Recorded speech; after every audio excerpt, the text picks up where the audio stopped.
No worries. Why didn't it?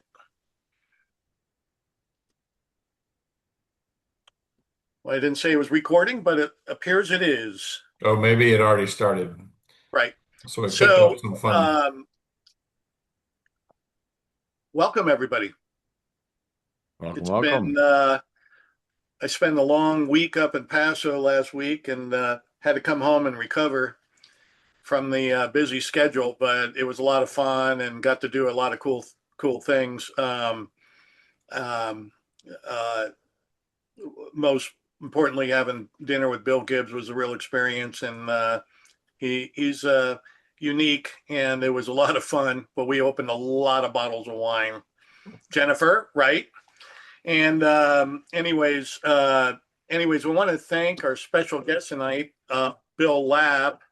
If I knew ran across Bill, I guess early on when the page or this group started, he messaged me, and then he was nice enough to join us at the Pellettieri party a few years ago, where we had at Pellettieri, and I knew what he was doing. You know that he had bought a vineyard, and we'll hear all that. And he has an interesting job too, and and he's rescued. I don't know, resuscitated or reinvigorated the Rotta estate.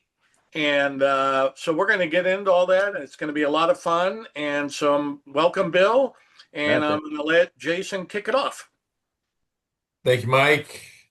Thank you, everybody, for joining tonight. And Bill, thanks for joining us. Looking forward to the conversation and hearing a lot about your journey. I did hear you mention earlier that your part of your living rotation is in Danville. yep. Right. I used to live up in Lafayette, so we were Yep. often in the Around the Danville corner. area. Yeah. Know it well. Nice area for sure. Um, Before we dig into your wine journey, always curious to hear a little bit about the background and what you did before. Where are you from originally? Did you grow up in Danville area or? No, I grew up about as far away from Danville in California as you can be and still be in the United States. Technically, it was almost Canada. So I'm from Maine. And Okay. so I grew up in Maine and I spent probably the first 30 years of my life there. So I only moved out here later in life. And it was one of those decisions where, do you stay where it's cold or you stay where it's warm? And one thing I noticed was after the third Christmas in a row where we had an ice storm and all the ice cakes on the branches and we lost power for weeks at a time. The third Christmas in a row cooking dinner on a barbecue grill outside. I was like, I'm sick of the cold. And you know what? The thing with the heat is you don't have to shovel the heat, but you have to shovel the cold. So I was like, all right, I'm out of here. And I met a pretty lady who was pretty nice to me, and we got married and stuff, so that helped. She was a Danville dame, so it kind of brought me Where out. did you meet? Yeah, right in San Francisco. I actually had a wine bar randomly. Oh, no kidding. It's funny because in Maine, there's not really much for wine. We got like blueberry wine and this, idyllic little farm called Boone's Farm, and that's about it. It's I didn't realize Boone's Farm was from Maine. yeah, I don't think it is, but that's all we had there. Oh, got it. Okay. Were Finger Lake wines available or popular at the time? Even if they were, if you're from New England, you're like, screw those New Yorkers. Ah, There's fair, no fair. Boston, New York thing. So, Right. it's like the little brother syndrome. We always, feeling picked on by them. So, Sure. kind of honorary Bostonian and New Englander. So, we didn't really have much. In fact, the first exposure I ever got to wine, probably randomly, was I was in California on my first job. It was I had I journey wise, I'd actually I wasn't always the best student. I dropped out of high school for a while. And when I was 16, moved out, you go to old, young person, angsty, hormone testosterone, you don't like being told what to do, so you just leave. So after a while, I went back to college and finally got a degree. And then, I ended up working for MIT, the university, and contracting the government. And my first job was shooting down nuclear missiles. or tracking them and then shooting them down.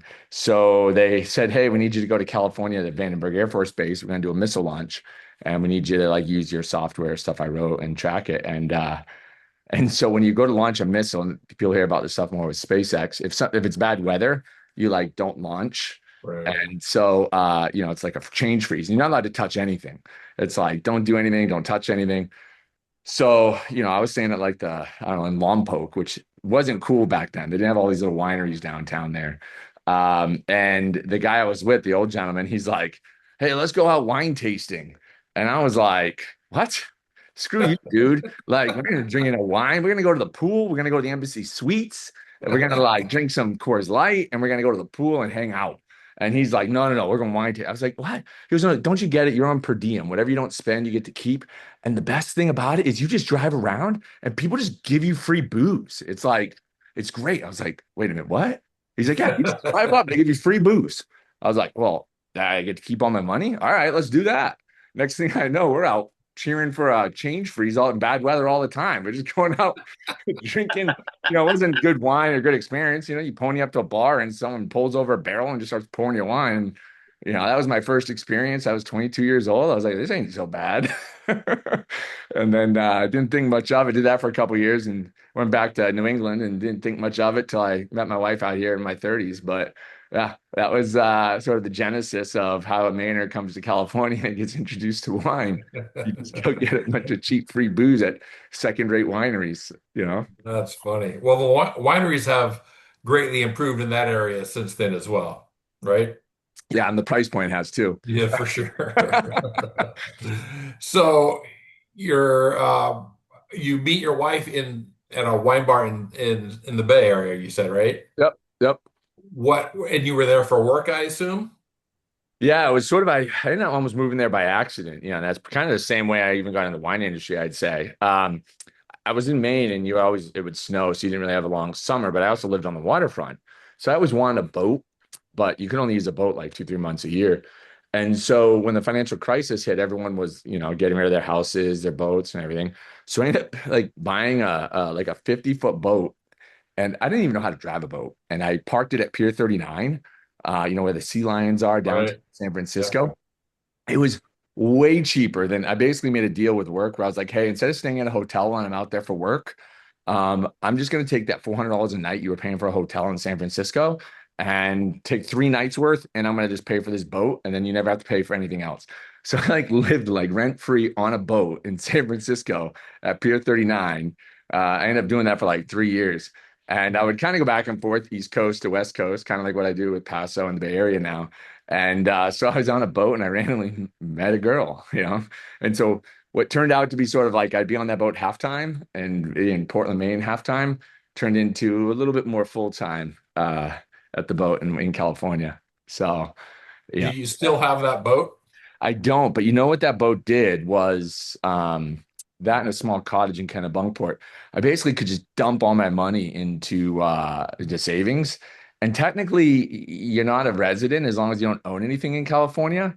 So I was living tax free as well, as long as I didn't own anything there. So until I got married, and then I got a big tax cut, tax I got a 10% penalty. Not penalty, but yeah, I just start paying California tax at that point. But no, so I saved up a bunch of money, and then that's kind of how I ended up buying a place out here, and then eventually helped buy our first vineyard that we bought down in Paso. But I kept that right up until, yeah, probably had almost 10 years. So probably up until like, oh no, I know, as old as my daughter. Literally, the last day we spent on the boat was the day before my wife went into early labor. I have a Wow. picture of her, and I never saw that boat again. But I have a So they say, 11-year-old daughter, so it was 11 years ago. Although it probably took 2 years to sell, so maybe it was 9 years ago. I'm glad you cleared up the Lompoc story because I read your bio on LinkedIn, and I go, and I know you have a sense of humor, so I read this thing about the ICBMs, and I'm going, that's bullshit. I don't know that's kind of a funny thing, but it's true, right? So, Yeah, here I'll even approve it on did you the. ever? But you never had to shoot anything down, correct? Hell yeah, I did. This is a giant ICBM. You can look on the, I mean, this is a giant missile launch here. So this is me up on a mountain, and down below there's a giant missile launch. And then let's see here. I was thinking more missile defense is what I got. This is what that is. So in fact, if you read about anything that you're seeing now, like one of the missions that we had was so if you read about the stuff nowadays, usually here, like think of Iron Dome or something, right? That's Mhm. the lower missiles, like 200 mile an hour, 200-mile missiles. And then you've got the next level up, and I think they call that like David Sling. And then that kind of does more intermediate missiles. And then you got Patriot, kind of those intermediate missiles. And then you might hear a little bit about something called THAAD. You see that's now over in the Gulf. Says Theater High Altitude Area Defense. And then that was sort of like for shorter, missiles that would kind of go, I think Iraq shot or Iran shot one over to like India to prove a point or something. So that THAAD machine is this thing right here. And that's what we basically took like 20 years ago. So I took the THAAD radar, we reverse engineered it. So my first cubicle literally was, hopefully you can see on this thing. My first cubicle was literally a cube on top of a mountain in Vandenberg. And then it's actually a label on one of our wines is me, and that's a refrigerator sized supercomputer. And what I had like invented back then was a way to use software to investigate these pulses. So theater high altitude defense was this, but now if you ever hear about the ballistic missile defense, what that is when you have ICBMs with nukes going around the world, like what Russia or someone else would be able to do. And that one's even harder than THAAD because now you're up in space, Mach 10, all this other stuff. But that's what we basically invented. And a lot of what I did was take this thing, put it into software so then they could just run it much faster. They were doing all these old hardware systems and stuff like that back when I was there. But, if you want to see, that's me when I had hair, Missile Defense Agency, so, That is so cool. yeah, and we launched. I mean, we did. I remember I had to be a test. I mean, I did one when I was at the launch point. The other one, there's an island in the South Pacific called Kwajalein where we do these tests, and you have to shoot it down. And I didn't know. I mean, they literally are like shot the fucking excuse my language, shot the warhead at us, and I'm sitting on the island, and you can see the shit coming down. So yeah, I've been on both sides. I've been on the launch side and the intercept side. But don't worry, we're good about 50% of the time. We hit it 100% of the time. Well, I think I'm connecting dots and understanding why there were some angry people at the meeting you were at recently. Yeah. But I'm making some assumptions. Well, it's funny. I only did the missile stuff for a few years. I didn't hear anything about it, right? So I left. I had to have a top secret clearance and all that. But then, like, in my current job, which is in cybersecurity and networking and stuff, I actually was selling back to MIT and as a customer. And I get on this call and the person's like, "Did you know what Bill did as a kid? Blah, blah, blah. He did all this shit. This has led to this and that." Like they took this thing that was in that picture, that sign I had. It's like a big globe. If you Google SBX-1, kind of as a joke, we talked about taking this thing and throw it on an oil platform because we could just sail the friggin' thing over to the Middle East. Yeah, well, they did it, and you can go look.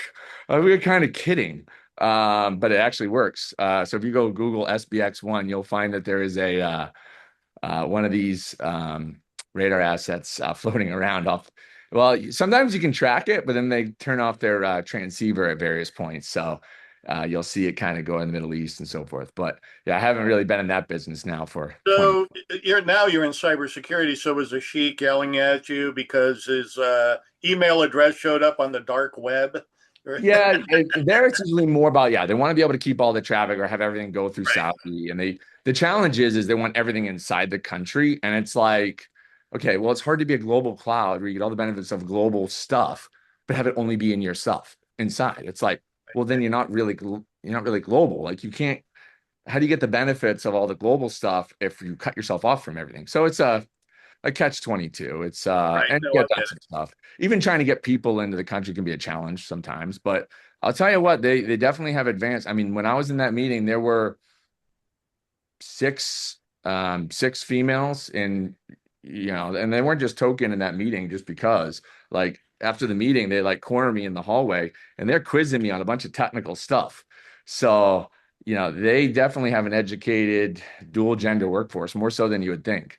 And they weren't faking it. They weren't in there just to make it look like a balanced company. Like, Window dressing or anything. They were oh there. no, they Have knew a it. They were actually probably the ones doing all the work, to be honest. While the right. boys are Got it. playing, they're probably doing all the real work That's behind the not scenes. surprising. It Yeah. really.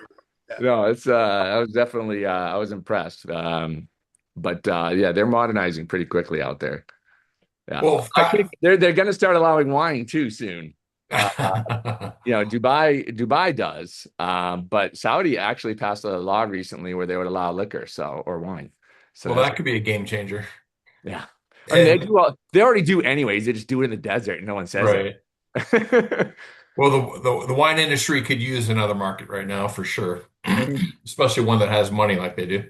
Trying to think about the growing conditions, but I can't get No, no, no, there. no. Just as consumers, I don't think they would grow. They would Oh, just I buy. don't need any more grow. I don't want anyone growing wine. Yeah, they would import. Yeah. Okay. Like Emirates Air is a big customer of ours, a Qatar Air. So I'm trying to work that angle. That So makes sense. That's a good one. next time you get on their planes, you can have some good mid-point or radial wine. Well, so and back to wine, because we could go down a rabbit hole for a while on that stuff. That's fascinating. So I'm going to rewind us back to you. You meet your wife at a wine bar in San Francisco, but you had been tasting wine since your early 20s. Not really. I tasted it a bunch of time when it was free, but when I had to pay for it, I was like, yeah, I don't know. I got more into like Belgian ales and everything else. Oh yeah, Some of the more bougier, beers. And then when I met my wife in the 30s, what we would do a lot, because we're just in the city, is we would go up to Napa or Livermore. sure. And we would just spend the weekend. You could basically go hang out at a cool area outside. You could chat, have wine, enjoy it, go to good food.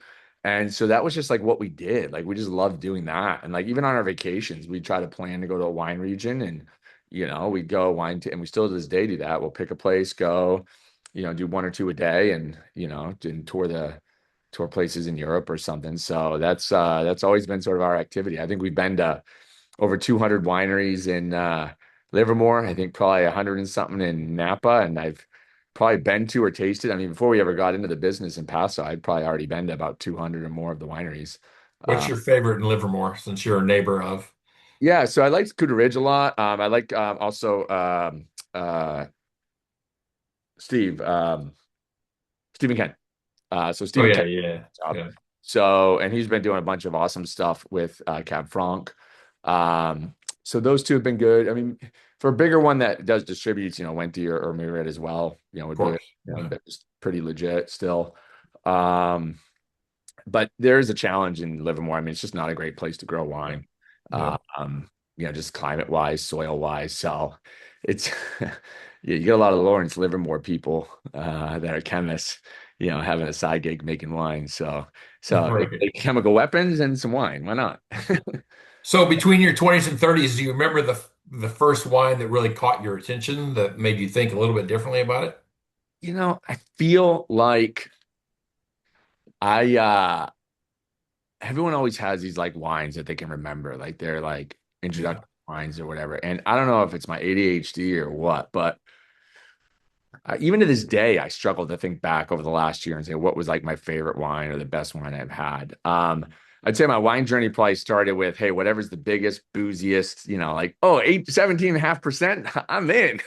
Give me that wine and big and jammy. And then, it kind of evolved a bit where I was like, okay, I want big and jammy with some balance. And so then that kind of became, I discovered like Amarone in Italy and a lot of Italian wines. So I always liked those, Amarone. And then we hit Barolo. So I liked a lot of the Barolo wines. And this thing's flickering behind me. Hang on one sec. Hold on.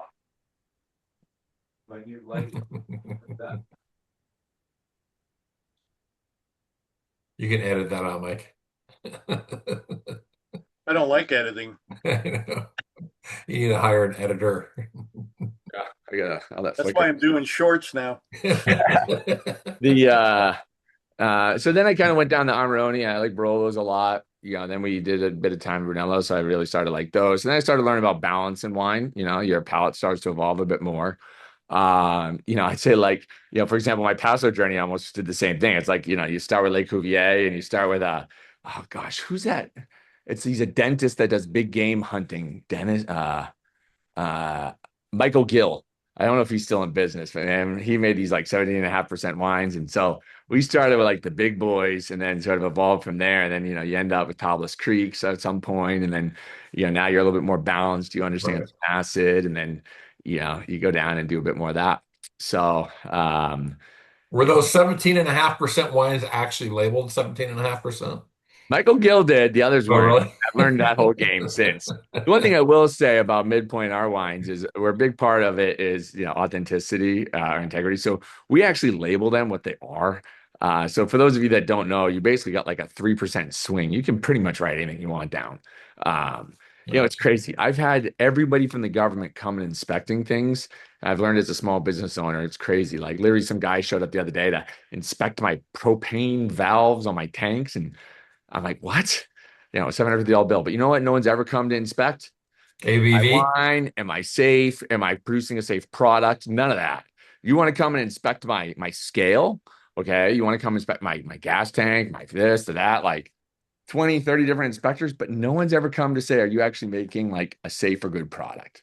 Well, that's So interesting. I give, Italy and France a little bit of credit for that type of stuff because they Yeah. actually have like a standards body that at least checks and makes sure that it's legit.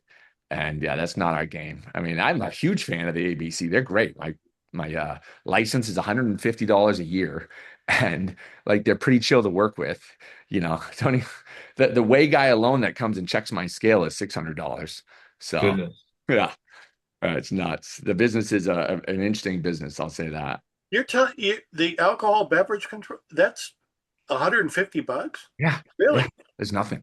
It's Huh. nothing. I mean, I think even to go through the process. I mean, I paid someone to do like a lot of the compliance for me and do it. When we started with Hollyhock, which was our first vineyard. We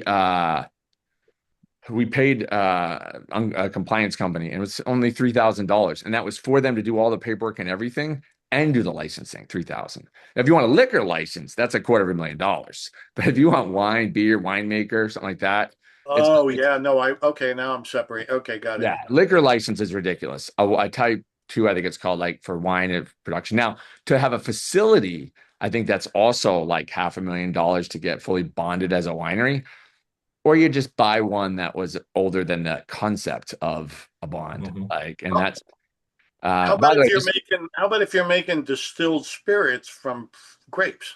I think I'm allowed to do brandy. I Okay. just haven't gone down that road yet. Um, but I do think I am allowed to do that.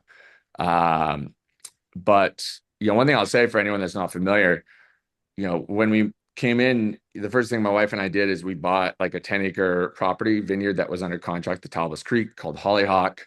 Does Airbnbs, vineyard, sold all of our fruit to Tablas. And then we ended up, we had that property in 2015. Then we bought this Rotta property here, there, which is one of the three original wineries in Paso. So that's a 40-acre property right next to Turley and Guiomar. So that's one of the three originals, planted in the 1800s, bonded in 1908. So we have the winery facility and that vineyard that we've redone. So, well, half of it, half had phylloxera, so we had to redo it. The other half has got really old Cab Franc and Cab Sauv vines. And then downtown, we purchased a property on a railroad street right off the park. And that was, they're trying to do a historic rejuvenation there, in a historic railroad district. And so come to find out, we bought like I guess like half the street or something, this building we did. And yeah, so if you go to the park, let me make this a little bigger here. So you kind of got the park and you cut right through where the cinema is, and then we've got this big section. And there we made like a public market called the Bottle Shop. And so there's four wineries, and two restaurants and a brewery. So we've kind of did that setup. We have our mid.point tasting room there. So mid.point is like our $50 price point wine. And then we also, the winery itself, which used to be Rotta, is rebranded to Radial. And then that's our premium brand. And that was just announced, within the past month or so. So the old Rotta property is known as Radial now. If you go by, there's signs, Radial and everything. So it's not much different than say like, you got miso and then you got LXV, or you've got Patrimony and now The you've Right. got who was it? My favorite neighbor and Booker. So same kind of stuff. You actually filled a bit of a void. The Paso Underground used to be a really cool thing, and you have a very similar Yeah. operation there. It is. It's interesting in that was a little bit more like, hey, you got a table and you can be there. This is probably a little bougier in that each place has a whole unit. So they actually have like 1,000 square foot, and this is the building. So it's a big center hall, and then each place has a whole unit. So you can overflow into the middle. But one of the reasons why we did it that way was we got really annoyed. We just say, what do we want?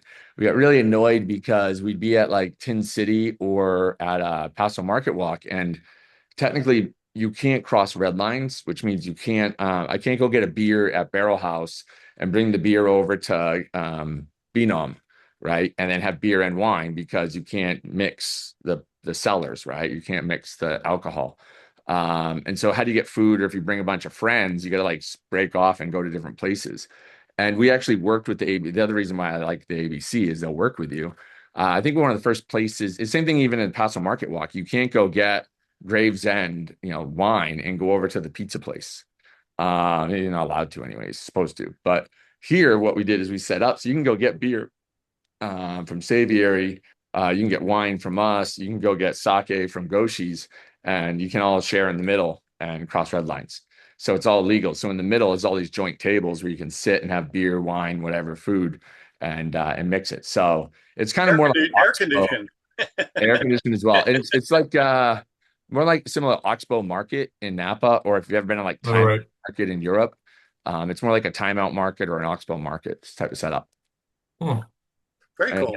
I think Staviary is opening within the next 4 weeks. So that's two of the 6 units are Staviary and the brewery. So Eric used to be the head wine or the winemaker, the brewer for Firestone, and they're like bougie barrels. They're like barrel series. And then he was at Goose Island before that. So he's got that. And then Rachel Ponce, the chef who does usually a lot of wine catering, is Yeah. doing a restaurant there. So they are just finally done construction. Uh, One thing I don't recommend is ever trying to do construction in the Central Coast. Uh, It's a it's a good mix though that you got there with yeah, we were lucky. We really tried to get people. So what we have for providers there, it's Hasty and Houston was there first. We own that as well. So Hasty and Houston, they're all West Side wineries. So then you also have Rockbound Cellars. So they've got their property. She does her wine over at Alta Colina. And then you've got Ninau. So Ninau, or Drew Ninau. Rockbound is Maggie, right? So well, it's not her place. It's Fio's and Not Colby. Maggie. Not Maggie. Their former winemaker. Yeah, over at Booker. Yeah, Brain fart. yeah. Yeah. I Uh, talked to her at Wine Fest.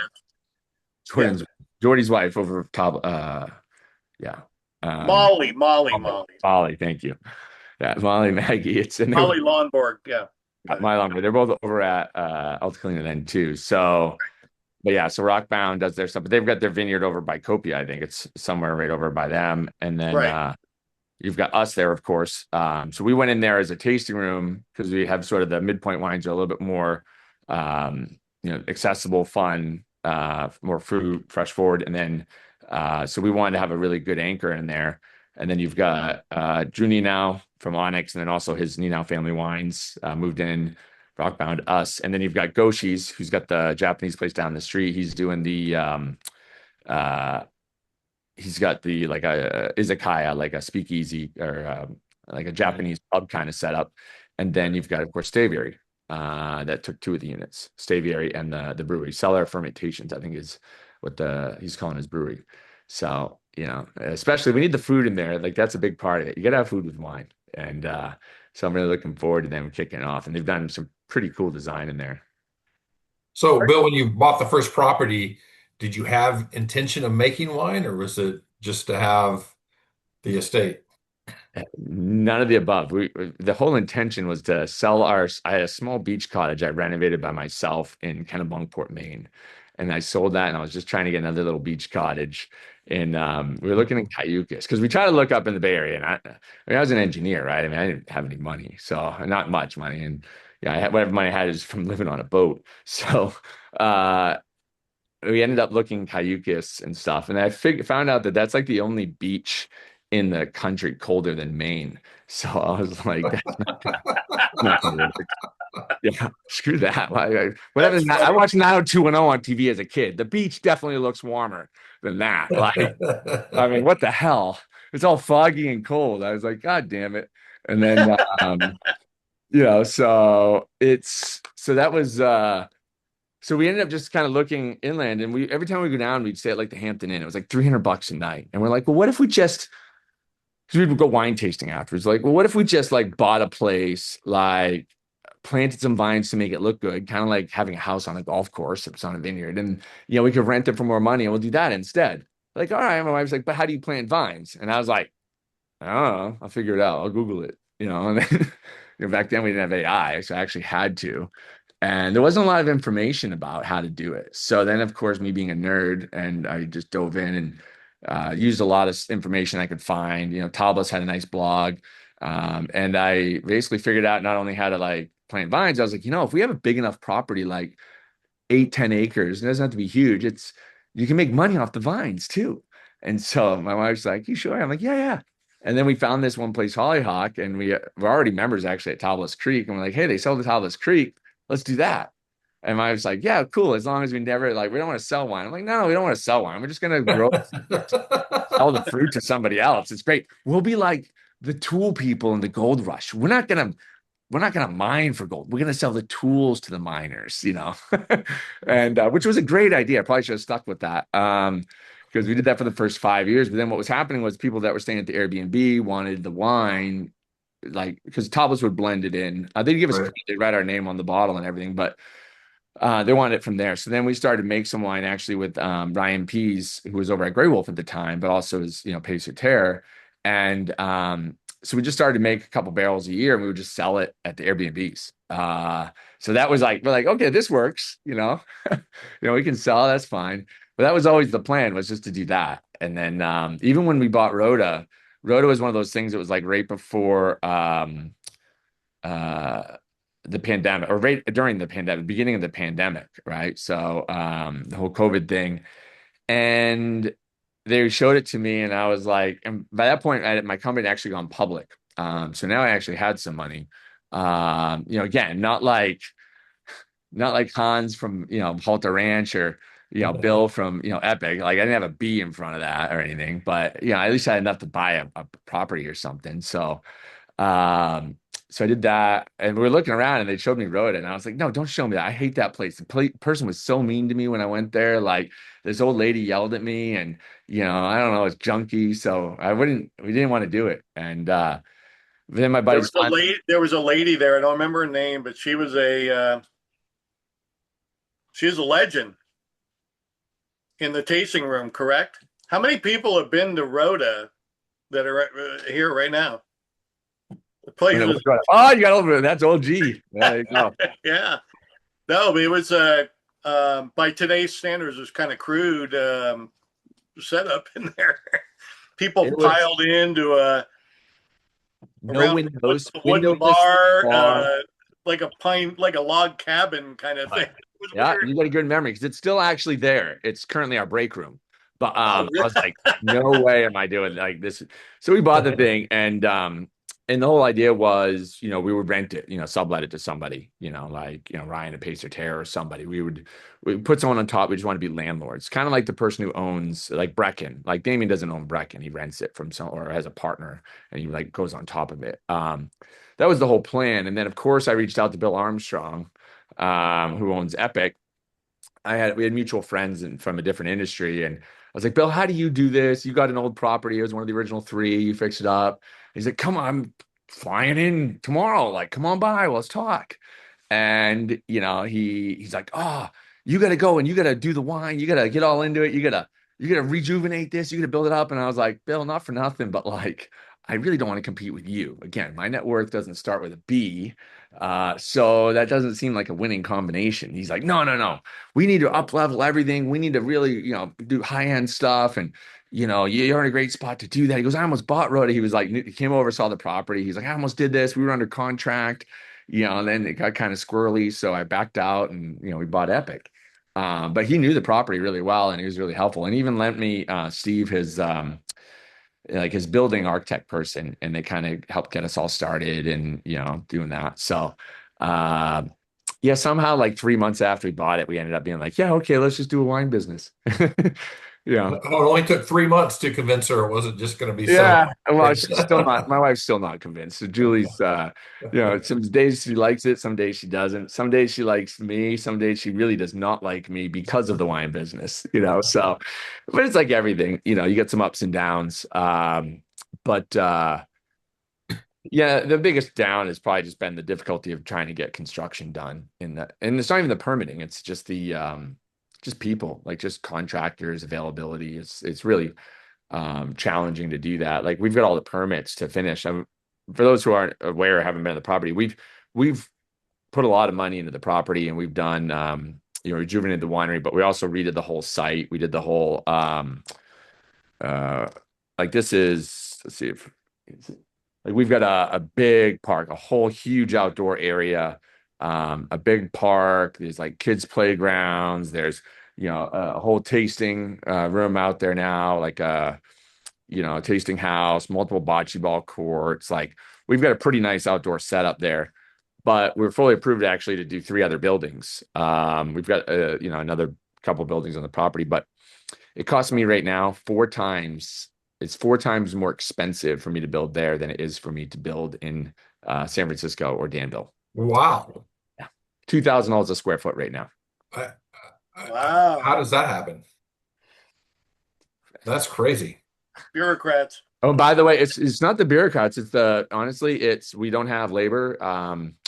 We can't get the people up here. You even try to get people from Bakersfield, but then it's like everybody's a sub to a sub to a sub. Like you can't just get a crew in. Like it's like, you think putting up a wall. No, there's a drywall guy. There's a different guy that does the taping. A different guy does the painting. A different guy does the sanding. And they're different companies, and they all call each other in. And it's not set up to do. And there's too many people coming into the area building. There's just no people available.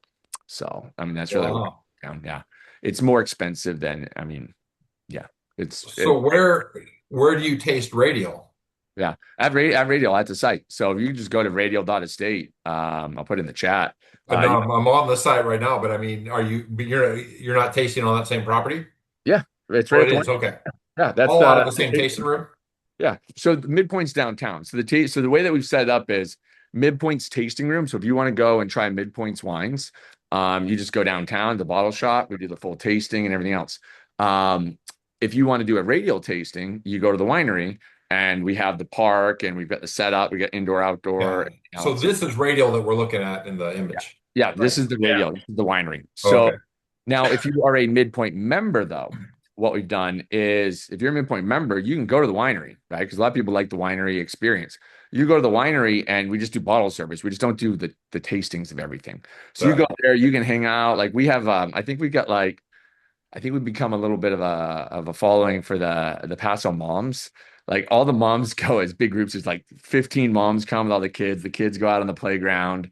And even the playground we built was like we built it on using what am I gonna get a picture here? Like all stuff from the winery that was like left over or natural.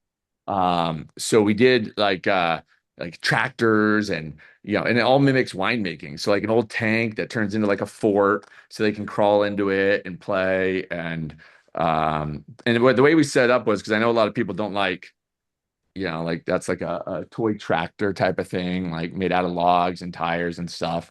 And I know a lot of people don't like kids at wineries. So the way it's set up is the playground's at the far end, and then next to it is the bocce ball court, so the adult playground.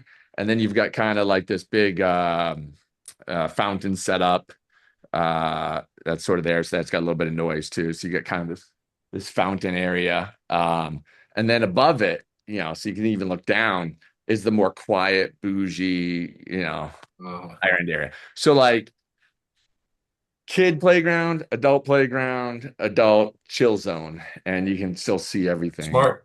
You You know, didn't learn about the kids at the winery thing from the group, did you? Because that's a hot button issue. oh, I brought it. I posted once. I posted a picture of the park, and it was funny to say. I was like, "Look, guys, for those of you with mixed feelings, it's a slightly different approach, and you just get the people who just don't even read it, like don't even, they just want to go on to it opposite Yeah. sides of I get it. I get spectrum." it. And I saw that, I was like, "Yeah, hey, whatever." A lot of people like it, and if you don't have to be near it, but it's kind So of midpoint is, and correct me if I'm off base here, Bill, but it's well balanced, easy drinking, lighter ABV.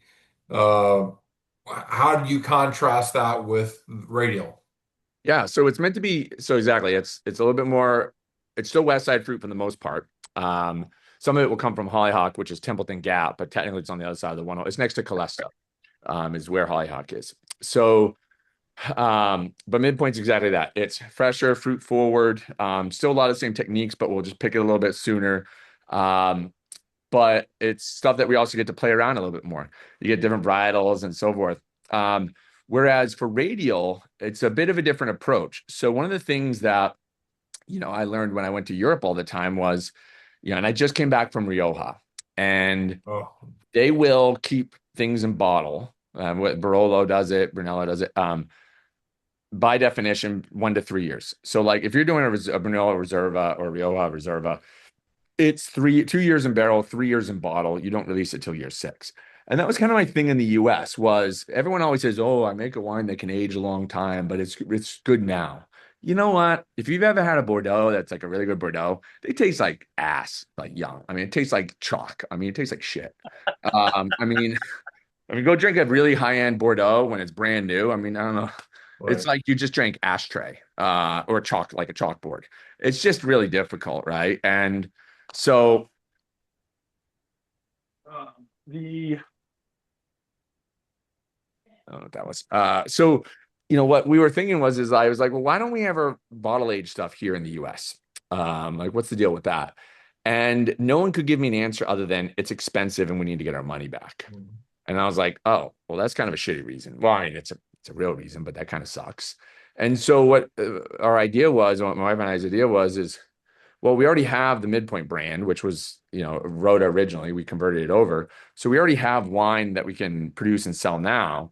So why not peel off, 5 or 10% of our fruit that we think is designed to age for a long time? And one of the things that we have about our site is, if you come on the property, it is ridiculous. I know certain wineries have invented limestone in Paso, but we literally have nothing but these rocks. And technically, it's like calcareous shale. It's the bottom of a seabed. It's a bunch of fossils of whales and everything else. But you can break it apart with your hand. Like it's not completely hardened like a limestone, so it's more like a shale. But what happens is our property is just super. Um, it's like acidic, right? So like I can hang a Cabernet till pretty long, and I still have enough acid. So normally, as fruit ripens, your acid drops. So we can actually do that. Like we can grow fruit that is balanced, and I mean we can make Cabernet that's 13.5% in the West Side Paso, all day long. So what we did was we said, hey, what if we did that? Take these lots out. We just take whatever we think would age the best. We put it in the barrel, and then we put it in the bottle, and we'll bottle age it. And if you look at like we just came back from Rioja, and you go, this is one of the famous places there. They just have racks upon racks of bottles. Just this is a massive warehouse that goes forever, and it's just bottles and bottles. Or you go to Which Tondon. winery was that? So that was Murrieta, Marquez Murrieta. But if you go to like Vina Tondonia, this is all cobwebs and dirt and Wow. like, I mean, they just put them everywhere. Like this, you go through their caves and it's just rows after rows of just cobwebs and bottles, right? So they'll age stuff like Sandonia ages stuff like 10 years before they release it. So what we did was we're like, well, we're going to do that in the US. And what's funny is you can't buy those racks we found in the US. Something as basic as these bottle storage racks. You can't buy them here. They don't have them. I mean, they have them for like riddling of champagne. So we literally had to go and work with iTech Wine, who brings in a bunch of tanks and stuff from Italy, and we shoved them in one of his containers, and we had to import our own racks to do bottle aging. Wow. And so we did that, and then even our bottles are so it's a different stylistic bottle. So it's got like a metal cartouche on it. Reminds me of Mercury Head a little bit. A little bit. And then, so we designed this. This is all from scratch. And then on the top, there's Oh, even a wow. metal piece there, and the corkscrew can go right through it. And even the top, like if you look at the bottle, it's like an indent. It's not an Yeah. outlet. So the whole thing was it's a very simple looking bottle. Beautiful though. And but it's meant for laying down bottle. A couple things. One, it bottle ages. Two, it fits in wine cellar. Amen. Draping, and it's not 28 pounds. So you don't have to feel like it's full and you find out it's empty. But the other thing was the label is really small in the back, and we did it where it is a water soluble label. So we actually take these bottles, like all the ones we use on site, and then anything that we can get returned to us. We actually have a bottle reuse program. We can take these labels off, and everything else is completely reusable. You want to keep a memento, you can keep the top. It's like a push pin, so it comes off and you can put it on a cork board. And so what we did was we brought these racks. So we just have all the radio wines just aging now in racks. And that's why it took us a while. Like 2021, we just released 2026. Not because we couldn't sell it, it's because that's when it's ready. All right. We kind of just would taste it, see when it's ready. And that wasn't, and our goal is to see if we can just get away from cardboard altogether, because even our packaging is like we did boxes, wood boxes. So we designed like delivery boxes that we can deliver through wood. So you kind of got we kind of had to do them where they could get all, sort of beaten up, where you could smash them and deliver them and take them back like a milk delivery man. You deliver your milk and then you pick the bottles up. So we've kind of done a bit of work on that design there too. Do I put that on my porch or? Yeah. So basically, the thing that we hate is the UPS rules of like dropping stuff off and everything else. So the whole idea was a drone drops it in there overnight. Even better. It's like we always have these times in the tasting room where it's super slow, so we can't give hours to people. So it's like, well, we'll just take it. And we found that 80%, 85% of our membership would be within 5 major metros. So you road trip 5 times a year and you go around, you drop off the wood cases. So I just text you, hey, Mike, I'm going to drop off the wine. Are you around? Can I just leave it on your front porch? Okay, yeah, go ahead. All right, thanks. Oh, you want it somewhere? Okay, just tell me where. But the person who helped you in the tasting room would then also be the one delivering it during the slower time. So it's a way to keep people employed year round. And then if you want to give us the empties, you don't have to. I mean, honestly, you can just keep the box. But if you give us the empties back, the idea is we'll give you access to like a special wine each year that you only get if you are nice enough to give bottles back. What wines are you making through radial? What? Yeah, so that's the other thing too, is if it's not a good year, we won't make it. So certain wines. So the first year we made all 4 wines. So we made Cobre, which was a Grenache and Touriga Nacional blend. Oh, I love that. And that one's pretty cool. I call it G&T. And then we have the other one that we only made the first year, which Anne had, and it's finally coming around to where I like it again, was our Portuguese, 100% Portuguese blend. So that is Touriga Nacional, Tinta Cow, and Susau. Tinta Franco. That one was fantastic. Yeah. All I know is it's a blue dot. Yeah, we didn't actually have the name for it yet, so it's Pavona. It's like the color of a peacock's neck. It's sort of that color. We're gonna call it verdigris, but no one knows what that is. Verdigris is that like copper color, or the tarnish, the green tarnish. Right. Green tarnish, right. Okay. Yeah, no one knows verdigris. It sounds like vegetarian. I don't know. It sounded weird, so we didn't call it that. But Makes you sound like an old dude when you say that verdigris. I know. So we're like Pavona sounds sexy. I don't know. But then we did the 2 that we've made every year is Umbra, which is like a black color metal, and that is our Bordeaux blend. So it tends to skew Cabernet Franc heavy. One year it was 100% Cabernet Franc, but it's Cabernet Franc and Cabernet Sauvignon. It's from we have us and Brecken have the oldest Cab Franc and Cab Sauv vines around. So they're pretty old, and ours are all these old head trained. So these are all these old Cabernet vines. So that goes into Umbra. And so that one's been pretty good. The first year it even has a little Susau in it, kind of almost like a Petit Verdot. And then the fourth one is, so that's kind of our Bordeaux blend that we made every year. And the other one is Rhone blend, which is called Oryx, Aurix, sort of a play on the word gold in Latin. And that one's usually Mourvèdre heavy, Oh, traditionally. So it's been Mourvèdre and Syrah. So I think year one it was like 85% Mourvèdre, 15% Syrah. We've mixed it up each other year, except for last year. Last year, the one we bottled actually was heavy on the Syrah. The Mourvèdre was almost a little too feral. It's that's kind of a pun because I think it came from Brian Farrell. It came from Calesta. That was that was what last. It's we actually bought it at 100% on its own. So it's one of the wines we do with mid.point is called Why Not? So whenever we have a barrel that like we just or something we just want to do on its own, we didn't want to make a new label every year because it's a real pain in the ass. So why not is, hey, if we have something we like, hey, there you go, why not? Is that Mike? Is that the Syrah or is that the Mourvèdre? Which one? Syrah. Yes, the Syrah. Syrah. Yeah. Yeah, Syrah. the Syrah. That's actually, you know what? That's what I'm drinking right now. Is that Yeah. Syrah? And that's I opened the He's double fisting. yeah. I opened the Irreverence too. Hmm. Tried both. Was it 21 or 23? Do you know which irreverence? 22. 22. Yeah, that one's probably a little bit. 22 is a little warmer, so that's a little more plush. The 21 and 23, we try to hit that irreverence a lot more like a Loire Cab Franc. So more of that, savoriness and green and pyrazines and everything. But in 23, we kind of hit the mark a little too close. And what I mean by that is it's our first wine ever that has a little bit of Brett on it, Brettanomyces. So you actually have that European funk, which Loire is famous for. Every Right, Loire for wine sure. has Brettanomyces, and they blinded me on it. And I was like, oh, this is kind of interesting. I like this. What's this?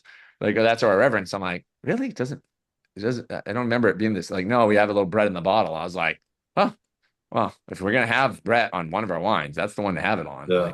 Like, so, but yeah, for radial, that's the four. And then so year one, we made all four. And then each year afterwards, we only made the Bordeaux and the Rhone. But as of last year, that was our first year that we've been able to do 100% estate fruit. So all of it's off the new, off our estate, the replanted estate. Is that radio? Is that both brands?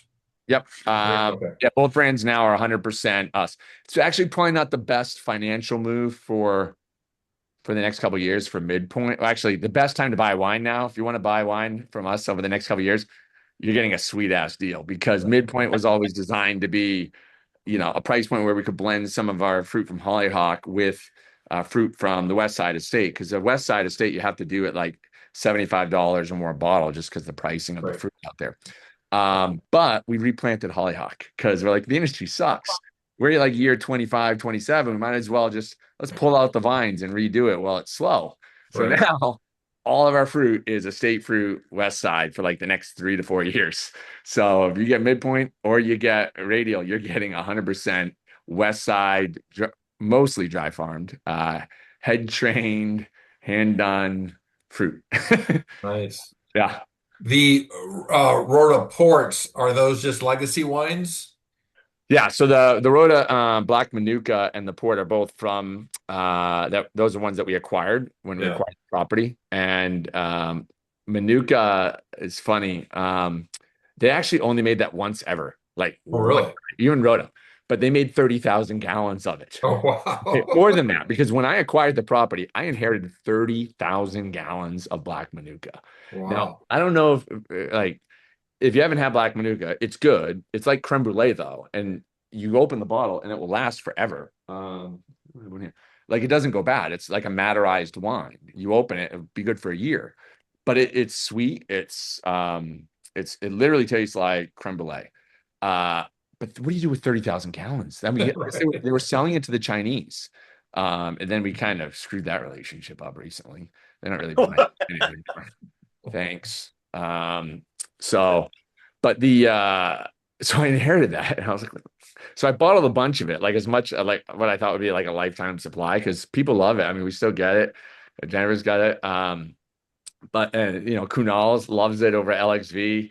It actually makes really good boozy ice cream in a Shark Ninja machine. Oh, I bet. That sounds amazing. I do it with a protein, like a Fairlife protein shake and Manuka. It's a boozy protein shake. But so we've got that. But my view of it was I don't want to do. I love port. I love Madeira. Anyone knows me. I have a pretty ancient collection of those. I mean, I've got Madeiras from the 1800s. Wow. Yeah, it's actually I have it at the. So Mike, you got to go to the bottle shop when I'm there. I actually have some of it, that collection at the bottle shop. So I got some 1800s Madeira. I sometimes pull out. I'll Yeah. join him. If I'm there, let me know. Just say, hey, Bill, remember you said on that Zoom. Oh shit, it's All recorded. right. Oh, but My compass got thrown off by the Wednesday night at Bill Gibbs, and it's just yeah. That's devolved. all right. You kill your palate or whatever, but it's kind of just a cool explanation. So because of Madeira, I was like, we need to make something like this, but I don't want to copy them because I'm like, I can't make a vintage port and compete with, Portugal at like their $60, $70 price point for that. I mean, those are 100 point wines, like at Yeah. that. And if you've ever been to the Douro, like I have a nice Yeah. property, but I don't have that. But so instead, what we're doing is we're doing a bunch of experiments. So if you actually go to the park, you will see like they're called bonbons, whatever, big glass globes, Oh, full of wine, uh, aging outside in the sun. So we are doing experiments, sort of like a wine called Banyuls in where's that from? South of Spain, south of France. It's Maderized Grenache. So we've got some Maderized Grenache. We also have, I forget, it's from Alicante, Spain. There's a version of it that is also with Mourvèdre. So we're kind of trying to play around with a Maderized wine. We basically figure if we let it age long enough and we got some in the cellar, some outside, we'll do what the Europeans did. We just take all of our old like extra shit and throw it off to the side and see if something good turns out of it. And if it's not good yet, just wait. And it's basically what Madeira is. Like, Right. it's That's cool. That's wine. fun. can I throw a question in? Give Yeah. us a little background on your winemaker, Brent. Yeah. So Brett Curran was Cal Poly grad, viticulture, and he originally worked for Coastal. So if you know, uh, Coastal Vineyards done like all the high end plantings around here. Like Epic or Booker or pretty much everybody. I think a bunch of the Rise wine places and stuff. It's all Coastal. Lucas Pope and them. So he worked for Coastal, worked down, in New Zealand, everywhere else for like Burn Cottage and some places in Australia. And then when he came to Paso, he actually worked with Chris Cherry over at, was the winemaker over at Via Creek. So he helped plant like Maha Estate and everything, but he was primary vineyard, but then also was in the cellar with Chris, right? So making all the wines there. And then he was supposed to go to New Zealand with his wife, who got a full ride for PhD for marine biology or something like that. And so they were moving to New Zealand. So he hired his backfill, Oliver from Epic, to replace him at Via Creek. Then COVID came and they shut down New Zealand. Oh, And he had already hired his friend to be his backfill. So then Brett didn't really have a job. But he was supposed to go to New Zealand. And so Neil Collins, the winemaker over at Tablas, introduced me. He's like, hey, I got a guy. If you need a guy, he's really pretty good and blah, blah. So, but first off, Brett didn't want to make any wine like what was like Rotta was making, right? Rotta was, big, bold, jammy zins and stuff. And, Chris who's the guy? He makes wine for Anarchy. Or it's Anarchy's his winery. He was making the wines. Anyways, if you've ever had Anarchy wines, that's him. But yeah, the wines. Christian. Yeah, Christian TG. Thank you. Yeah, right. So Christian TG was making the wine. So yeah, tasting through what we had wasn't exactly the style we wanted. But I said, look, come in, and I didn't hire him as a winemaker. I actually hired him to help replant the vineyard. And I said, and then to work in the cellar. I was like, we'll have a consultant at first, but if you can prove it, great. And I interned under him my first year. I was a shitty intern, but I got to see how he worked and what he did, and it was pretty good. So we year two, I just said, hey, you make the wines, we'll kind of have a little oversight. And now it's just him. And, we've had some really good assistants come through, or other people that have helped, people that come from Tolosa. It's funny. We have people that are probably all overqualified, people from, Fabulous, like Barrett, he just went over to Booker. And we've been able to get some good young talent too, because we do a lot of work with Cal Poly, the university. We sponsor a lot of like a scholarship there and some things, just people helped me when I was a high school dropout get back into college. So we try to pay it forward a little bit so we get some good help through there. But yeah, Brett Curran has been there from the beginning. And he helped us taste through 300 barrels uh, Wow. of 10-year-old Tanat and 303. Wow. He somehow made 30,000 gallons of black Manuka disappear. Yeah. Well, I know we're running a bit late, and I appreciate your patience with us and sticking around a little bit longer. I want to give you some time to talk a little bit about your club or clubs, Yeah. so everybody can hear about that. Yeah. I mean, the number one thing I'd say is, the Midpoint Club, I mean, they're all pretty standard these days. So Midpoint is, either a 6 or 12 bottle club. Um, I think it's a 15% or 20% discount depending on 6 or 12. And, there's some other perks like, parties and stuff. But, nice thing with Midpoint is you kind of get a nice hangout place downtown, at the bottle shop right off the park. But then, of course, you get the whole ability to go to the winery and set things up and do things out there. We've hosted, events and stuff too. People have done weddings. So, that comes pretty fun because you get the best of both worlds. And if you're up in the Bay Area too, because we got the tasting room here, that's where I am. We got sort of a private by appointment tasting room. We can do stuff here. So like Midpoint's really flexible that way. And We're then at in the Bay Area. in Danville, so it's Oh, actually, in Danville. Okay. yeah, we took our formal room that we never used, and it has a private entrance. So we're like, screw it, we're gonna make a tasting room out of this. We might actually Nice. use it. Yeah, Commonly known as the living room, yeah, yeah. It's pretty. which nobody ever lived in.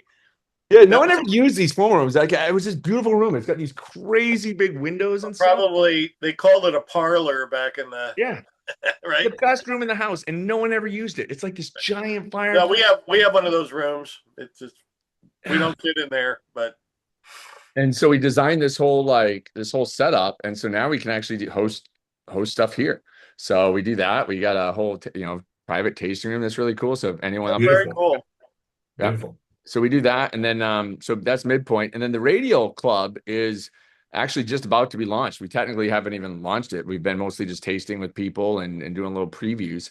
But you can just go online, make an appointment, or just email me, just bill@radial.estate or bill@midpoint.wine. So we're bringing people in and building that up. So that one will probably be a 3, 6, or 12 bottle club.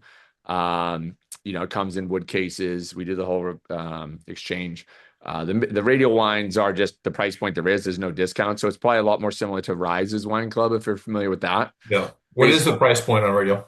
Yeah. So the Portuguese ones I think are 75. And then the Rhone, so the Oryx is 100, and then the Umbra is 125. If you look at the higher end wines, it's actually pretty fairly priced compared to a lot of the ones out there. But Normally, if you get boxed wine like that, you're paying yeah, double, triple that price. well, thank my wife for that. She's a tough one. Oh, he's below her. I'm like, babe, like, no. This why we have Midpoint. By the way, the reason why Midpoint wines are all $50 for the most part is because it was the midpoint between 0 and 100 pricing Yeah. strategy. Yeah. Let's go back. You're barrel aging. Yeah. And 3 years in the bottle, correct? Yeah. For us, though, the nice thing now is That's not an uncommon, not an unusual price range for doing that. and I expect that it'll be, yeah, we'll see how it is higher in the future. One of the things that we want to do is still make things accessible too. We didn't want to we don't have we're fully permitted to build a nice estate. We just don't have that yet. So yeah, I probably would feel more comfortable with that if I had more of the perks of a full estate. I'm more like Epic when they had the trailer and everything. Trailer. Got the full estate. But what I would say is financially, what worked out for us was if I could suck it up those 3 years, then what happens now is when I have a vintage come out, I have a vintage I release. So it's not as bad as waiting 3 years anymore because now every time I have a vintage, I'm releasing the one there. So I just had to suck it up for 3 years or 4 years. And now I can kind of keep carrying. I just knocked the bottle over. I kind of keep carrying it Carrying forward. the revenue forward, right? Yeah, so like that helps a lot. And it makes it a lot easier to forecast demand, I would say too. Because you get a 3-year gap there that kind of helps you with it. But we're trying to also figure it out, right? Like we are, the whole point of Midpoint was so that we didn't want to make a bunch of wines that were just $75 because that's kind of where everybody is on the west side for the most part. A lot of the core wines are all $75. So we said, look, what if we could take our best fruit, push it up to the $100 mark, and take the other fruit, push it down to like $50. And then that way we could be outside of those two ranges, right? We could be a premium wine down below and not just be yet another one in the middle. So that was I got an MBA after I did all like computer science stuff. Straddle the market. Price positioning with the 4 Ps, price Yeah. positioning, something else. Yeah. I have like a two-part question here. First of all, I will my question is, like, you and I swapped some text, I don't know if you remember, 3-4 years ago, and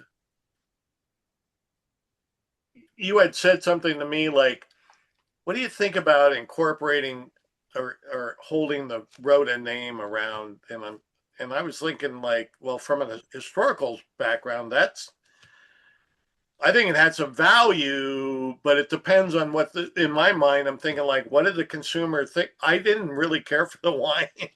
And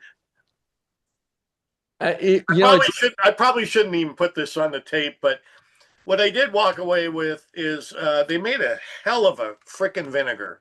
It was unbelievable. You could buy it by the gallon. And I loved it. And I was so sad when it went away because it was the best vinegar I'd ever used on a salad. I like acidic. I like really tart vinegar. I did. And I remember we bought some bottles for sure, but in the old lady, she was classic. But how has the marketing been around the approach? Are you incorporating any Rotta into it, or is it a story you're telling now? Yeah. A legacy thing, Yeah, so we went back and forth on it. First thing I'll say is if you like the vinegar, don't worry. They didn't actually make it at Rotta. They bought it in 55-gallon drums from a guy in the Central Valley, and I have his contact info. You can get it cheap as shit by a 55-gallon drum. You get the gallon jug. I'll get you a 55-gallon jug. I had the name. I literally, at one point when we first bought it, someone wanted to know, and I looked it up and I tracked the guy down. So I got the guy. Well, I got some wines. If I leave them out, if I leave them open for a while, they'll be good too. A bunch of people had asked for it. I should just go. Did they have people ask for it? Yeah, a lot. You're not the only one. There's been a decent amount. Probably a little bit less than they'll ask for Black Manuka, but it was like that's what they asked for, and I found a place. I don't even know, Bill. Is there an art to crafting vinegar? There is, like, especially balsamics and stuff, like balsamic vinegar. And so Ryan makes Uni Blanc from Paso Terre. He makes his wine in our facility. And so we had talked about taking some of his old Uni, which is what they make. So Trebbiano, they make balsamic with. So we've thought of doing that. But on the naming side of it, so first off, what I didn't love was half the people called it Rotta, half the people called it Rotta. And Rotta sounds like it's like rotten. Yeah. It's not like Yeah, that. no shit. Huh? And two, I was like, does anyone have a good, feeling of it from the past, right? Like, and then thinking about it, I'm like, it's not like Turley kept the name Pizenti. It's not like Epic kept the name York Mountain or Ascension Cellars or whatever it was called. And then I was thinking about it some more, and I was like, when I've asked people that question, people don't even remember who the fuck Rotta was. Like, it was like, I don't want to say it was so bad, but it was like to the extent that they weren't even relevant in the first place. Right. So I was like, why keep it? So I was like, and finally I was just, but I was going back for it. Finally, I was just like, you know what? It's a family name, and it's not my family. Right. Like, why would I be bad? Why would I be a negative thing to do that? So I was thinking of, do I call the Vineyard Rotta still or anything else? So what we decided to do instead was 2 wines. So Rotta Black, so Black Manuka. It used to be called Black Manuka. We actually renamed it to Rotta Black, and that's what Jennifer pulled the bottle up earlier. See right there. So it's a little further. There you go. And it's like labeled a lot like a Madeira wine. So we kept the name Rotta for that. So we actually added the name Rotta to it. And the other thing they were known for was Zinfandel, like a lot of Zinfandel. And I kind of now that reminds me, the real reason why when I realized that no one ever wrote it was there was on Wine Fanatics a post of who in Paso makes the best Zinfandel, and there were 100 posts, and Tablas Creek got 4 votes for best Zinfandel, and Rotta got 1. Tablas Creek doesn't even make fucking Zinfandel. Right. And Trim got the majority of them, I'm guessing. You're not relevant when you were famous for making Zinfandel. 80,000 gallons a year they were selling Zinfandel. I mean, they were the top Zinfandel producer on the East Coast, more so than Pezenti, where Turley is, or anybody else. That's what they did. And they just missed the mark over the years, unfortunately. Like, this so Mike Giabini was actually really good to us when he came in. And by the way, it was when I'm giving kind of a hassle, I'm giving a hassle probably to the previous ownership and between Mike and them, because Mike built it up and then was actually scaling it pretty good. I have all the financials. And then like there were some other financial issues that came up. And then when he sold it to another, conglomerate, I'll call it, or a person out of Argentina, it kind of just lost its way for like 10 years and kind of just fell behind. And so I'm not trying to poo-poo on that family at all, because they've been excellent to us. It's just the reputation-wise in the 10 years after they sold it just kind of went down. But Right. we did rename, our Zinfandel is called Rotta Zin. So we have 2 wines, a Rotta Zin and a Rotta Black. So we kept the names there. And Radial is close to Rotta, it's an R and it's kind of short letters. But yeah, it's Radial. We were going to be like Radial Winery at Rotta Vineyard. Then it just gets confusing. So we just called it. Like rotary and radial. You're right. Yeah. Rotta, downside of Radial is everyone. Rotta is a problem. Rotta is a problem. Okay. Yeah. Well, everyone thinks they say radio though because Mainer, we don't really pronounce our R's. I like Radial, and they're like, oh, radio. I'm like, no, like Siri. Like I try to talk, and what's the origin of the name Radial for you?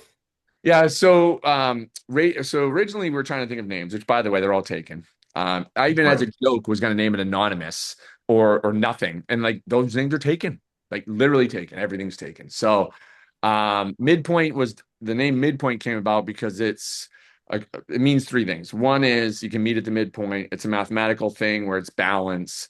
We have people in LA, San Francisco, it's the midpoint. And in life, you should, rather than be like, oh, we're the apex or we're the best, we're the pinnacle. Like, screw that. Like when you get to the end, the game's over, man. Like you don't want to be the game over. You want to be living life and learning and doing stuff. So you should always be living at the midpoint. There's always the other half in front of you. So that was the name Mid.point. But it was originally going to be the name of our high-end brand. And it confused people because they're like, oh, is it your mid-level brand? So we're like, oh, fuck, it doesn't work for our premium brand. But we had already done branding. We already did the logos. We already had everything. We're like, fuck. So Radial is a line off a center point.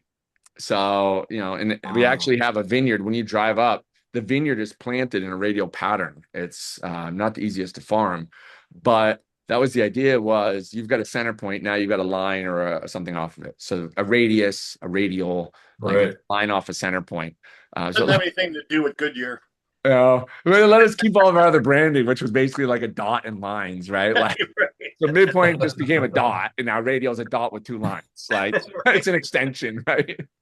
So yeah, it's marketing people are really expensive, so we didn't really want to go back to the well with that. But yeah, if you look at it like Mid.point, you basically have a blue dot, and now for Radial, it's kind of a dot with lines. That's a great. I love that. It's distinctive. It's beautiful. Really, yeah, I mean, when you have like that on a shelf, like if it's at like Le Petit Canaille or something, people will see it. You can display it, and it's just classy.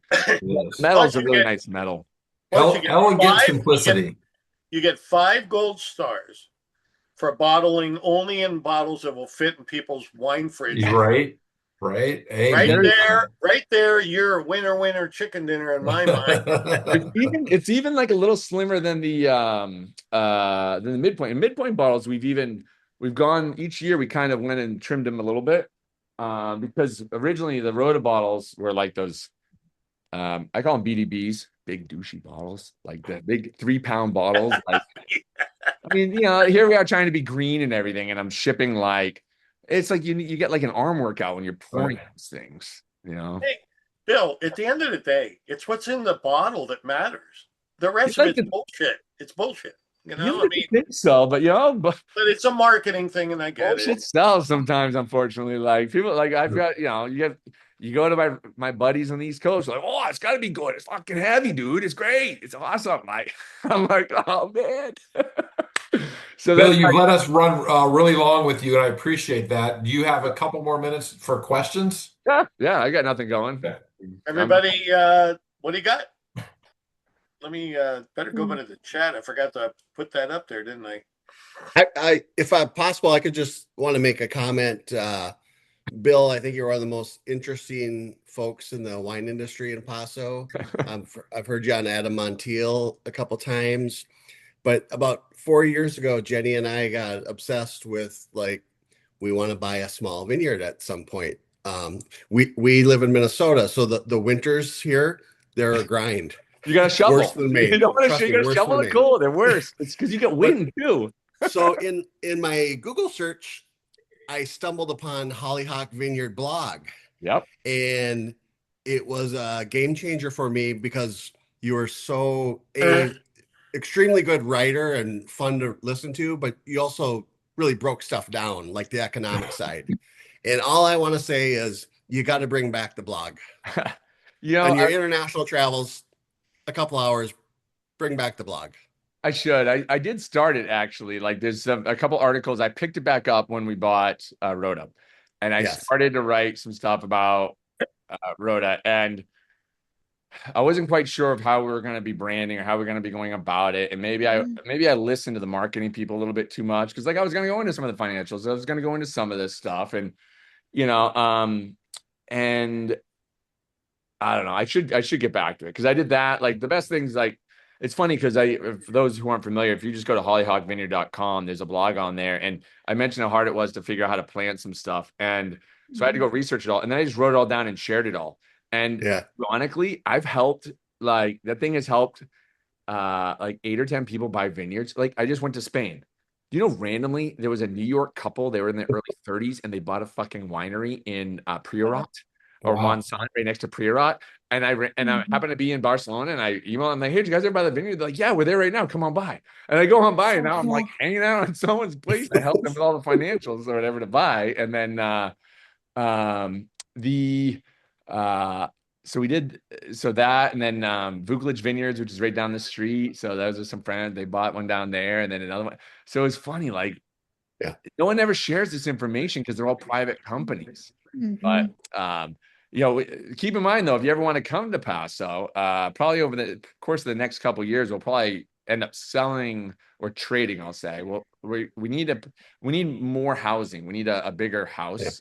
We need more like rooms and stuff for what we want to do. And I found if I can't build the building that we want, then I want to buy something that's big like that around. So we'll probably sell Hollyhock in the next couple of years.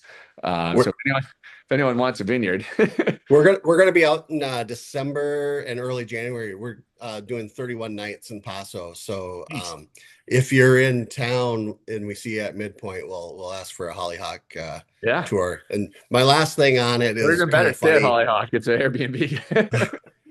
I wanted to print it out, so not thinking about all the pictures you have. So I'm at work and I quick hit the print button and I'm like, I'm gonna go, this is probably gonna be like 15, 20 pages. I think it was like 85 pages. And I'm sitting by the copy machine at work for like 15 minutes and people are looking at me like, what the hell are you doing? But you're running the ream of paper through it. I get it. Yeah. I should get hard. So hard. I'm not a good, like, if you, as an ADHD person, like, it's really hard to create content. Like, it's like you put on when you sit down and do it. But like when I sit down and did it, that was like before.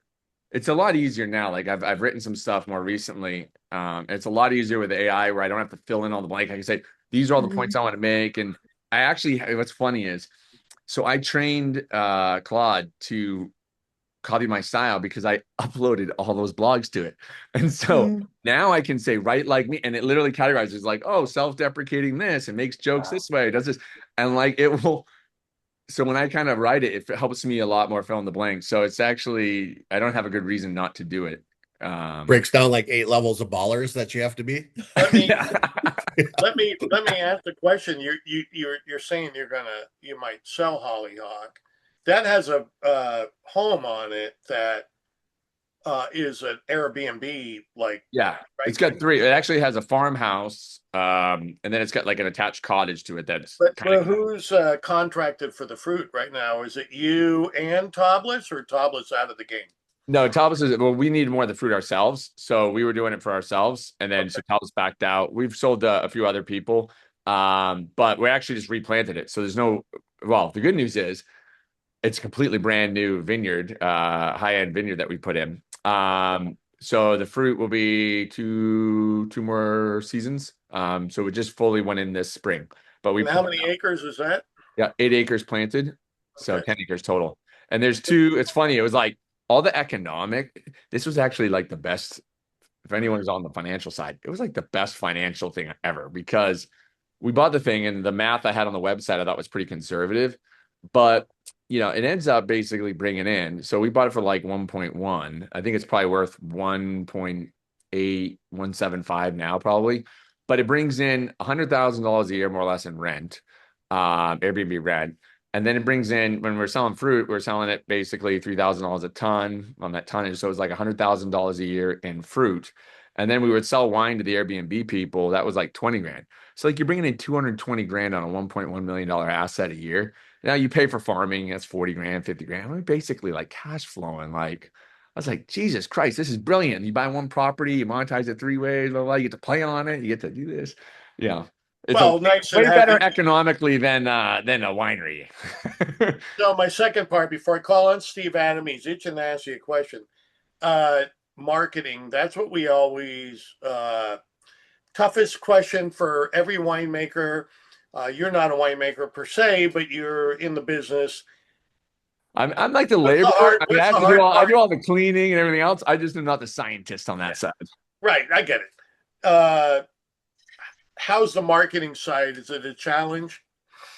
What's interesting is it's a bit of a I want to say it's a little bit of an oversaturated market, right? I mean, you've got a lot of people that have come into it. It used to be a much bigger barrier to entry. You used to have to buy a winery, buy a vineyard, but now you could just buy anything. You could just make a label. So there's just so many sort of virtual wineries and just people come up. So, the marketing part can be a little difficult in that. Like, how do you stand out? Like, how are you different? There's a lot of good winemakers. There's a lot of good stuff out there.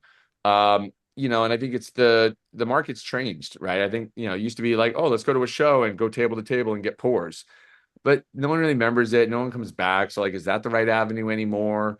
I'm kind of the mind of a lot of it at the small scale has to be word of mouth and people telling other people to come. I mean, you can get to a pretty decent scale like that. Like if I look at, some of the people I think have done it really well would be like Copia, LXV. I mean, they're out there hustling, right? I mean, they're out there trying to get people. They're trying to market one-on-one. They're reaching out relationship wise. You've got Ted Hasty in Houston. I mean, he's got a garage, right? And there was construction for a lot, but he's done such a good job of like connecting with people and then getting other people to come in that now people just go to hang out. Like they really like it Right. as a hangout spot. And so I think in many ways you can probably get to a good 2 to 5,000 case business by really like target marketing and trying to like, who do you know? Do you have friends that, would want to come to? And I think you almost have to do that now because trying to do these mass marketing techniques and even social media techniques, I mean, there's a lot of people that are really good at that. But I think unless I don't know, people show up. The same people show up to those events, show up to these things. I think it has to be almost more custom. Right. But we're still figuring out our way. I mean, we're still small. I mean, we've a couple thousand cases. So, we inherited a small wine club. Luckily, we've been able to keep it more or less the same size and not shrink it too much. But, a lot of them have shrunk 30% or more. Yeah. Right. I understand. Okay. It's just Thank you. hard. But I think the Hey, authenticity, be yourself, find a good niche of what you do well and try to stick to it. Don't try to chase the fads. you are a great ambassador for the brand. You're just great. Indeed. I mean, I think a lot of it is just be authentic to who you are. I mean, someone once said I was struggling because there's always the cool kid cliques, and there's always, this or that. And a woman up in her husband's a 100 point winemaker, like 100, he's made like 50 100 point wines. She's like, you know what? Your people will find you, right? And what she meant by that was, if you just who you are every day, you'll find the people that are your fit, and you'll find the stuff that's your fit, and just That do that. That's the way it works in Paso Robles. It does. Yeah. Steve, Yes. go knock him out. Knock him out. All right. Bill, this has been fascinating. And so I've got quite a few questions because I've been to the Rotta Winery. I've been to Vandenberg Air Force Base. I'm a retired rocket scientist. Wicked thing. Try to keep it to 2 or 3, okay? And I'm trying to keep it to 2 or 3. Let's get to the important stuff. Don't ask me to do signal processing and fast forward your transforms, man. We had math for that. It's okay. All the stuff I could talk to you about, I can't talk to you about. So I'm drinking the 2022 Glitch. Yeah. And that's aged in oak, it says, for Yep. 18 months, 12 plus then blended and then 6. That's all French oak? Yep. Uh, We only do French oak. We do a lot of neutral barrels. We actually do a decent amount of puncheons as well. So that's the double-sized barrels. right. Yeah, So 500. So we get the 500-liter ones. And so we do like our Grenache and that because we want less oak and a little less oxygen in it. We do use we do have a decent amount. I mean, we have brand new French oak as well. We tend to use our newer French oak on like the cab and on some of the Syrah and the things that can handle it. But we've been a big fan of the neutral oak instead. And so This is mostly neutral then. Yeah, mostly neutral. Okay. So you'll get a fresher style on that. Sometimes it might be like one barrel that we've mixed in that might have been like a one use or something like that. Because one of the joys is we make everything in these small lots and we have every barrel and we kind of just pick and choose like what goes into what. We might think something will be good for radial. We might think something might be good for midpoint, but until we do the final blending, we're never always sure. And so, and we actually sell a decent amount bulk as well. So like we would make everything and I don't need to find a home for it all. We'll probably only use like 60% of the wine we make. The other 40% we sell off to other wineries. Okay. Yeah, around town. So we're not totally locked into that. I mean, we'd like to use it all more and more. I mean, financially it makes sense, but yeah, mostly neutral. And we actually have we've been introducing as of 23. We have a lot of large concrete tulips. So a lot more. Okay. Cool. Those are the things that we got from Italy, the large concrete tulip, which gives us some of that, especially with the Grenache. Like Grenache and even Mourvèdre do really well in concrete. Syrah likes to be slapped around a little bit. So yeah, it likes oak too. Yeah. So when you took over the Rotta Winery, was there any of their wine still sitting around or barrels of it or anything? I inherited 300 oak barrels of wine. I inherited 30,000 gallons of black Manuka. I inherited like 4-year-old rosé wine. I inherited tanks of port. Where one of the first jobs Brett had to do was, I don't know how you get mold in wine because technically you're not supposed to be able to have mold in wine. We emptied one of the tanks and there was like mold in Gross. one of the tanks in the port. Rotta. And he had now we did find some decent barrels though. I mean, right? Like even a blind squirrel find. So we only kept 5% of it. So we only limited like 5%. That was what we felt like we could bottle and put our name on. 95% we sold off. And this is where it gets scary as shit. Underside of the wine business, we had an 1,800-gallon tank of Cabernet Sauvignon outside. That was like supposed to be our good stuff. Like this is what we're 1,800 gallons. So it was all the whole vintage of the 2018 Cabernet Sauvignon and a big steel tank outside. Yeah. Had glycol, right? Glycol cooling, everything else. We checked the thing, said 60 degrees or whatever. Once we purchased it and we look, what we saw was someone had closed the valves. And so the cooling wasn't actually going through it. And so for 3 years, that Cabernet baked in the Paso sun and chilled in the Paso cold for 3 years. Talk about disgusting vinegar. And here's what's scary. That was sold to a winery that is a decent brand name winery. We sold that disgusting stuff. And they took it and they blended it with a bunch of other fucked up stuff and ways. And they took the legal level of you take the legal level of fucked upness down below whatever that limit is because you're doing all these lots, and then you filter it a bit. You throw some purple up in there, some powdered oak tannin. Oh no! And they sell it. So yeah, that's why people say, "Oh, I struggle with some of these wines. I get headaches or sulfites or this." It's like, no, I know why. Yeah, it's worse than that. Yeah, wow. Holy cow! Wow, you guys. This is good info. He's talking. I just want an honest wine business. Can we get an exclusive on that? Like, It's Not gonna no, I tell think us whom, most of the black but that's Manuka, okay. we kept actually the good barrels. We tasted the black Manuka. We found the stuff that we thought was good. A bunch of the others, I think, got turned into rubbing alcohol or something.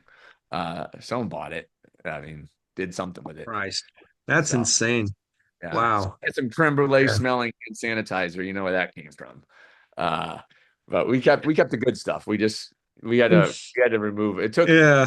2-3 years of the property. A lot of it was cleaning up from the previous neglect. Again, not the Giabini family. They were doing the pretty good job with it. I think it was, the intermediate step. Yeah. Okay, Okay. anybody else have any questions? Comment?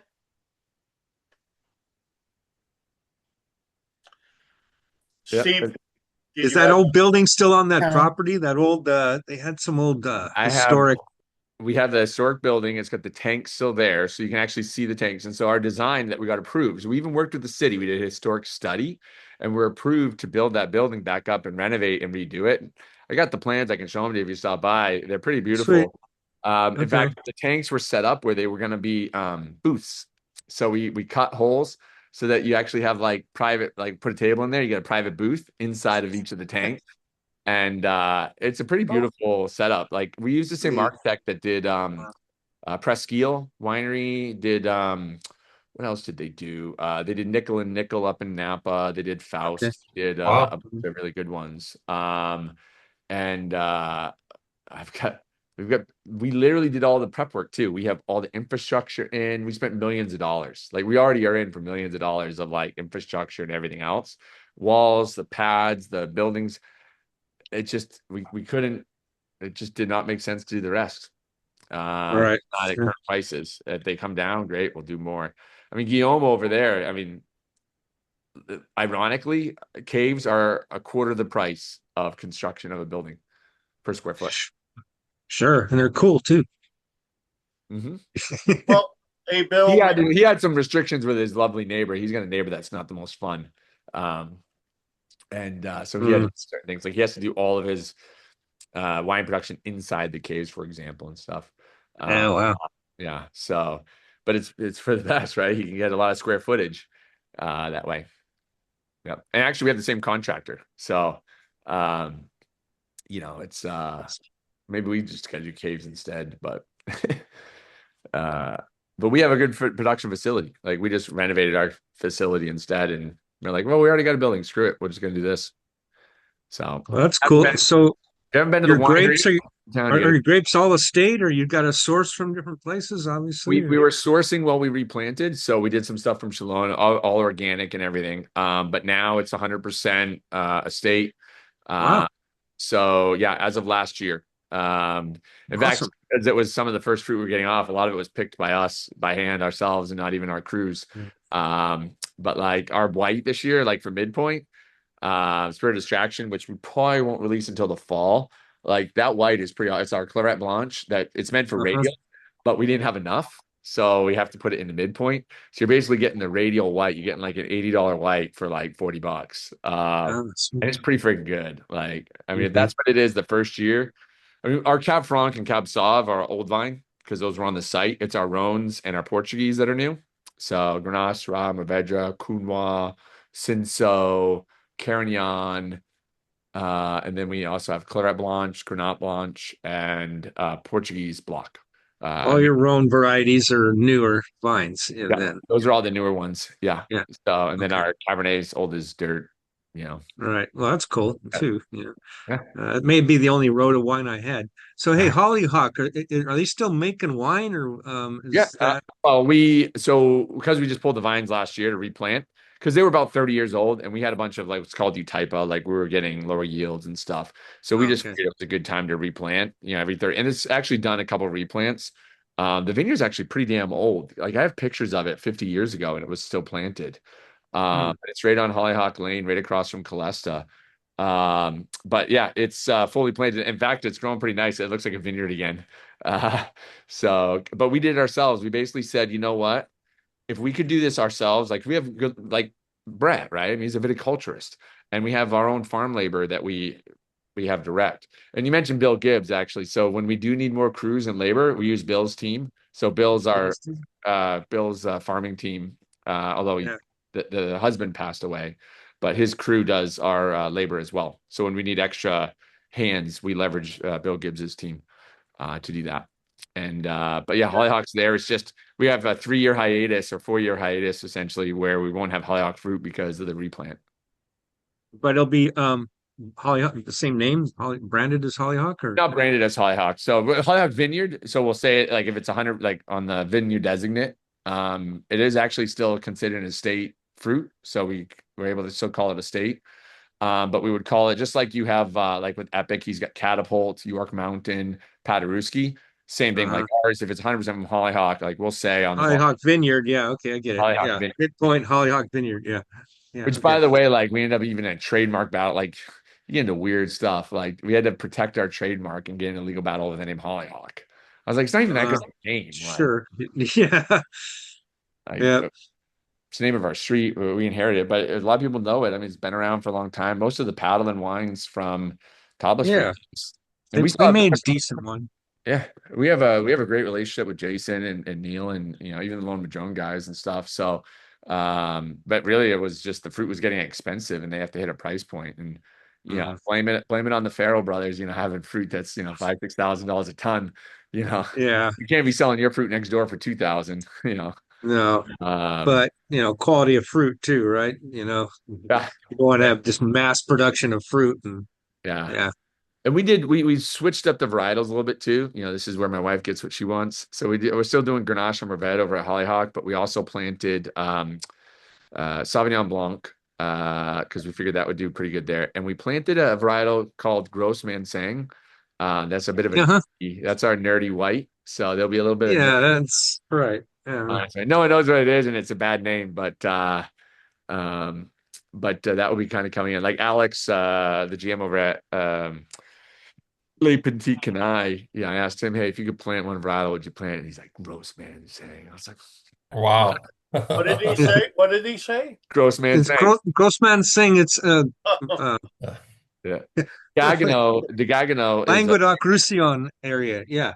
yep, you got it. So Gagano is it's a famous wine. I probably have some, this thing here. Let's see. Look at that.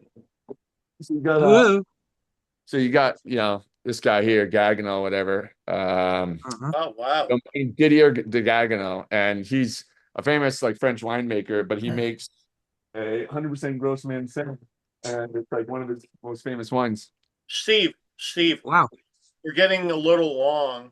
We can do the after show, Mhm. and Bill can stay with us. But Bill, in closing, I want to tell you, you've been a fantastic guest, super fascinating. We wish you all the best in your future endeavors there. I think everybody should try to go by there. I hear that the estate, going to the estate, it's quite nice. And I wish I could have got over there the other day if it wasn't for an accident or something. And I love hosting. I like doing it myself and everything else. So you can just email me or text me for anyone that's on. I mean, just Bill at mid.point.wine or Bill Just make sure you're in town. That's right. Yeah. But even like, so a lot of times you might be closed on a Tuesday, Wednesday, but a lot of times I'm there because I'm doing work or something. So, it's way more fun it's way more important to sell wine than it is to make or do the other stuff. Like, That's funny. We've heard that. Yeah, so I'm always open for sales, but no, in reality, over at the estate, like Jennifer has been a member there a couple times, and so with the people in the outside space is really nice. So just reach out, even if we're not open with that whole by appointment anytime thing really holds true because someone's around 7 days a week because the winery is Monday through Friday for the most part. And then the hospitality team is usually closed Tuesday and Wednesday, but someone's around the whole time. Well, Bill, I'm definitely going to look you up and try to come by and visit. I'm looking forward to it. Yes, and as Mike said, you were a great guest. Really appreciate your time and all the extra time. I know we went a lot longer than we had planned, but we appreciate it. We could easily go longer because it's funny how that happens. Yeah. Please stay on. We'll let people that want to drop off. And Yeah. if you want to Perfect. Give me one discuss a second. I'm little just gonna grab further, my great. power real quick, though. I'll be right back. 1 sec. Thank you very much, Bill. Thank you. Thanks, everybody. All right.